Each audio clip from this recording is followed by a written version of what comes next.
Um,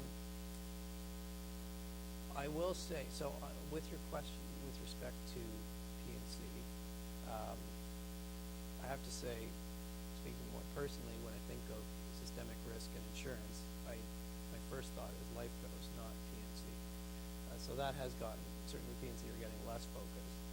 But I think it might be premature to just say, no PNC companies are systemic. I mean, for example, we're taking a hard look at hedge funds. Our hedge fund,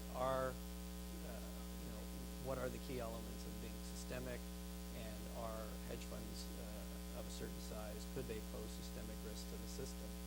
I don't think there's a definitive answer to that question yet, but certainly we're requiring all hedge funds to be registered and to report information to regulators that would allow the regulators to assess their systemic importance. And I think from the PNC perspective, the regulators may be looking for certain kinds of information to make that assessment, and it'd probably be mostly along those 4 dimensions that I mentioned. Terry's going to make the last comment, and I think we'll have Rick answer.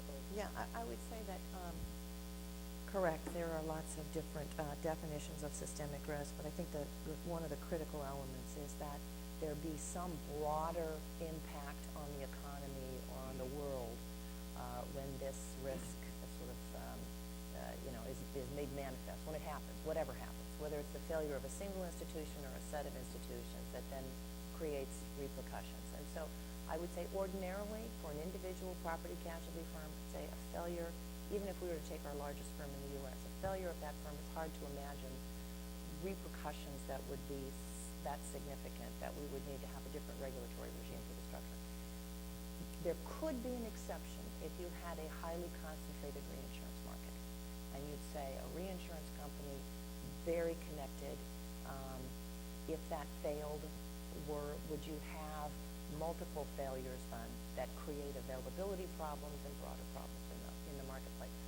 After 9/11, in the U.S., we did a research project looking at the interconnections between the reinsurance and the primary markets to see how concentrated was reinsurance, and found that the failure of even the largest reinsurance company would not generate widespread failures in the marketplace.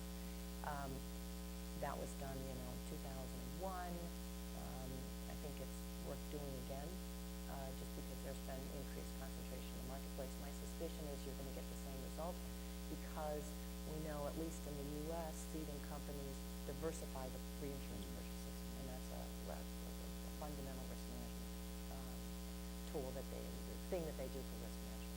So that would be why I would say likely no. Okay. Thank you. I think we will go to Rick Rasso, who will be the report. As all of you know, at the end of the conference, CSI will pull together a list of the main points brought up during the different panels here. So if the panelists don't agree that this sort of captures some basic level of agreement, let me know afterwards and we'll strike it from the record.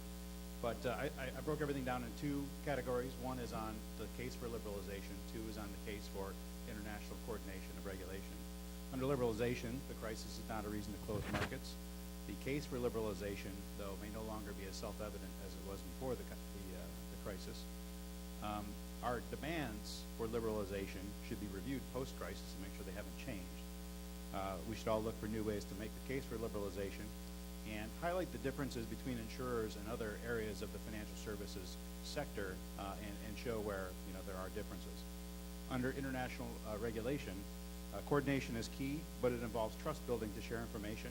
That includes both reviewing models and also reviewing the problem cases that do arise. Not calling for an international super regulator. I don't think anybody made that case.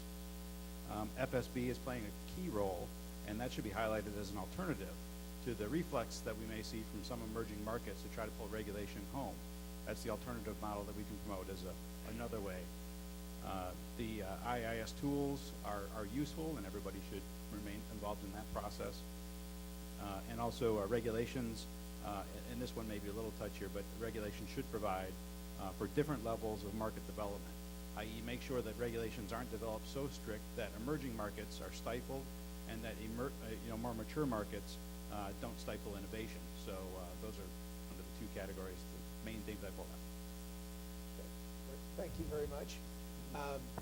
they will have an opportunity to provide additional input after this is over.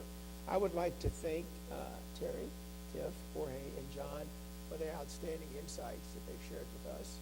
I appreciate Rick summarizing all of this for us and your active involvement in our panel today. And I can't help but express deep appreciation to Bob Vestine and the CSI for putting on this great event today. And I hope that you will stay with us and participate in the remaining portions of our programs later this afternoon. Thank you very much.